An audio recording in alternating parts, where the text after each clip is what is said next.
Thank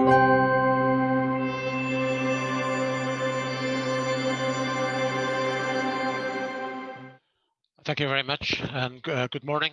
First of all, I'd like to present the apologies of my director, Mr. Giovanni De Santi, who was scheduled to give the presentation, and unfortunately, at the last moment, he was asked to be somewhere else. So I will give the presentation as we have. I'm responsible for soil research at the European Commission Joint Research Centre here in the north of Italy, and I just want to spend a few moments talking to you about what the EU is doing in relation to soil organic carbon in its soils. As you know, one of the main policy instruments for the coming decade will be the European Green Deal. It's been announced by Ursula von der Leyen with a target of having no net emissions in the EU by 2050. And obviously, what we want to try and do is to see what the role of soil is in achieving this objective. We all know that forests are a carbon sink, but agriculture still emits around 10% of the total EU greenhouse gas emission balance.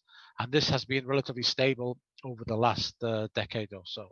So really we have to address this by reducing non-carbon dioxide emissions from the agricultural sector, and to look at sequestering at a higher level carbon in soils.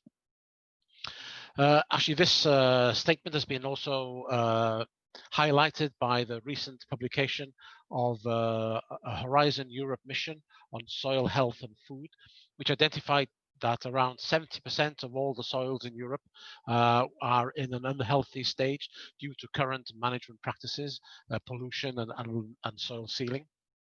And so if we really want to address soil health, we really need to be able to look at the way that the soils are managed.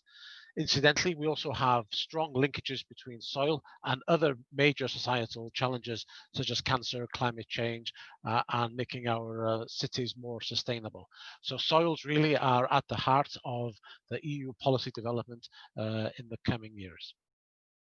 So within the Farm to Fork, we see a range of strategies and policy instruments which have a direct impact on how we manage our land. And we've heard some of the previous speakers mention this. I think within the biodiversity strategy, the EU is committed to carrying out a revision of the soil thematic strategy, where soil organic carbon management is at the heart of getting sustainability within the EU. What we want to try and do then is to quantify the carbon levels to promote carbon sequestration practices and activities, and then to be able to have a common monitoring system with all member states to show that we are actually achieving the goals which we are striving to meet. So the JRC specifically has two major activities that it's carrying out to support this. One is through very sophisticated biogeochemical modeling, where we can actually look at the impact of land management practices on both carbon sequestration, but also on related emissions of other nutrients that may be offsetting the gains achieved solely by carbon sequestration. So here we have a very powerful policy support tool to help us understand really the impacts of decision making of policies and land managers.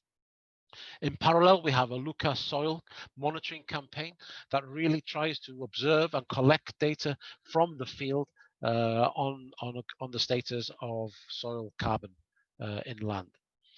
And all this is basically now supported from the EU Soil Observatory, which was launched only last Friday.